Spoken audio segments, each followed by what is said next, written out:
All right, I don't know if it needs any updates or not. I'm assuming probably more. Um, I need to create a new Windows creation disk, whatever you want to call it, because basically, I don't know, it just doesn't have all the updates on it, and there's a lot. I think I made the disk like 2 years ago, a year ago, I don't know. So I go through this all the time, every time I do Windows. Let's go here. I'd really like to know why you're not allowed to install Windows 10 Professional on certain kind of computers. It will not allow you to install it on this monitor PC, whatever you want to call it, an all-in-one. Discovery of Uranus. Learn more. Ask the co-pilot. Who was William Herschel? Life on its moons. A planet of oddities. Might be interesting to read. New Uranus research suggests what known about the planet could be wrong. Let's see. What does it say? I mean, this has nothing to do with anything. I'm just testing this computer. But when Voyager 2 spacecraft became the first and only mission to fly by Uranus in 1986, they were circling around Uranus looking for Klingons. It defined the way astronomers understand the ice giant, but the data collected by the probe also included new mysteries that have continued to puzzle scientists in the decades since the historic flyby. Now a look at the data has revealed Voyager 2 happened to zoom by the distant planet during a rare event, which suggests the current understanding of the planet may be shaped and skewed by an unusual stellar coincidence. The findings of the study published in Monday in the Nature Astronomy may have some of the riddles created by Voyager 2's odd readings. Continue reading. They probably won't let me read it for free. The spacecraft saw Uranus in a condition that was only occurring about 4% of the time, said the lead author Jamie Jasinski, space plasma physicist at NASA Jet Propulsion Laboratory in Pasadena, California. Is Jet Propulsion Laboratory really NASA, or is it private? Interesting. The study results could also reinforce the idea that Uranus remains largely misunderstood world given astronomers' basic knowledge of the planet stemming from extraordinary anomaly. I notice people don't want to say Uranus, they say Uranus. But to me, it doesn't look like it's pronounced Uranus. But I think that by saying that, they're like, he said anus. Anyway, Voyager 2's flyby of the sideways rotating Uranus revealed previously unknown rings and moons around the planet.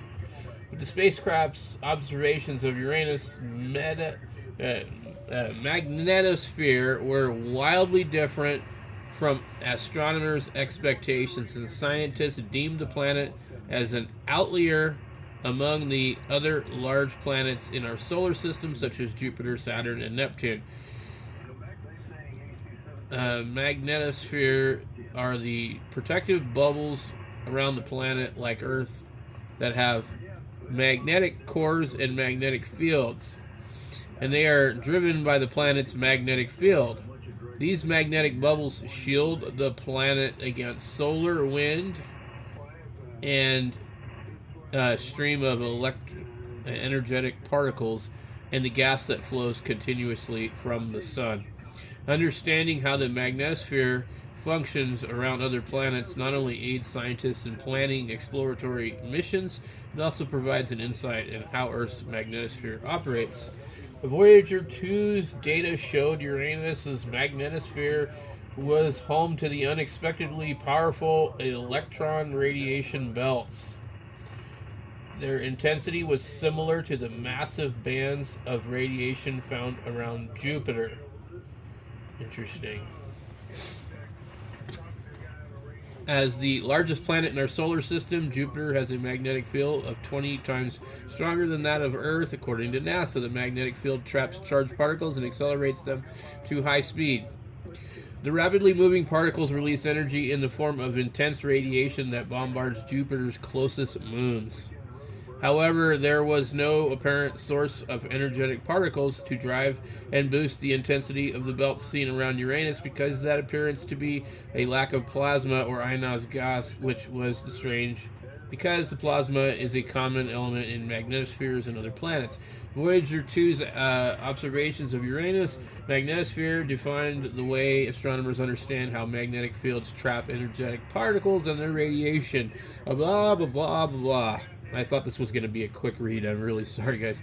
Anyway, astronomers were puzzled at the lack of plasma by the 5 of Uranus's icy moons existing with the magnetosphere. They should have been producing ions within the magnetic bubble surrounding Uranus and some of its moons. This odd discovery led the Voyager scientists to concede that the moons must be entirely inactive. But a new analysis of Voyager 2 data shows that Uranus experienced a rare cosmic occurrence just before the flyby.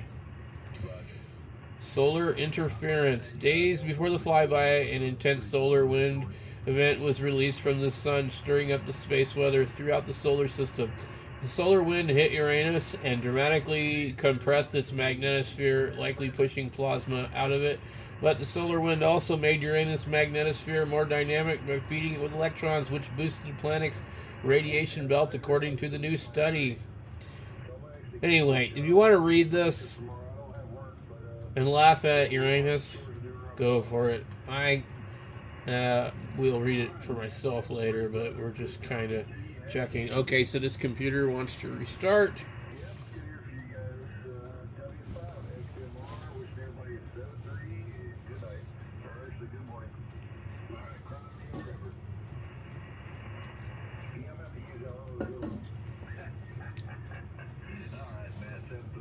Alright, let's see here. And we get to check for updates again.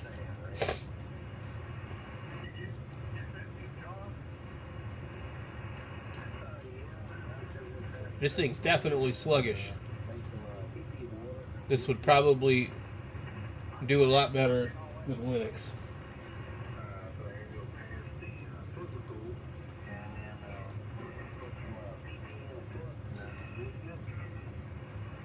I couldn't even imagine trying to run Windows 11 on this.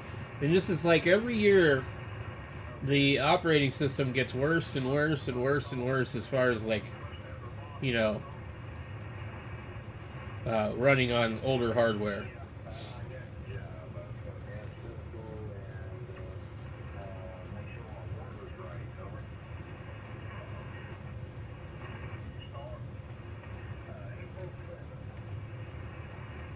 Yeah, anyway, it appears to be up to date to some degree.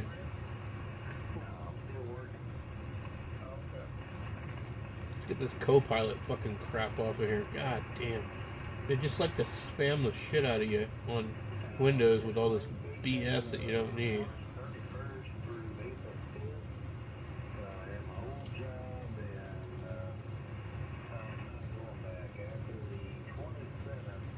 Cinebench, whatever you want to call it. When it takes that long to open, you know you got a slow computer. And I don't know why, but I have to keep doing that every time. Let's get this thing running. Now, there's another way to tell how slow it is. How long does it take for this thing to is performing the rendering test, preparing? Okay. What do we have? Oh, geez, yeah, this is horrible. 2 cores and 4 threads at 3.7 gigahertz. That's not bad speed, but I mean, you know,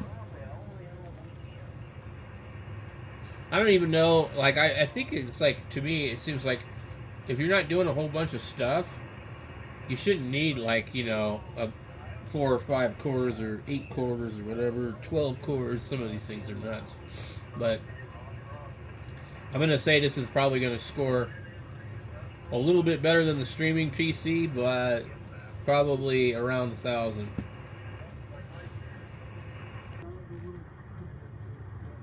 All right, it scored a 210. That's not bad. I thought it would be way worse than that. Anyway, so that's that for that. And I don't know why it's crooked. You know, I'm just gonna figure out if I can straighten it. It's just kind of annoying, you know. You can't see it in the video, but to me, it's really obvious.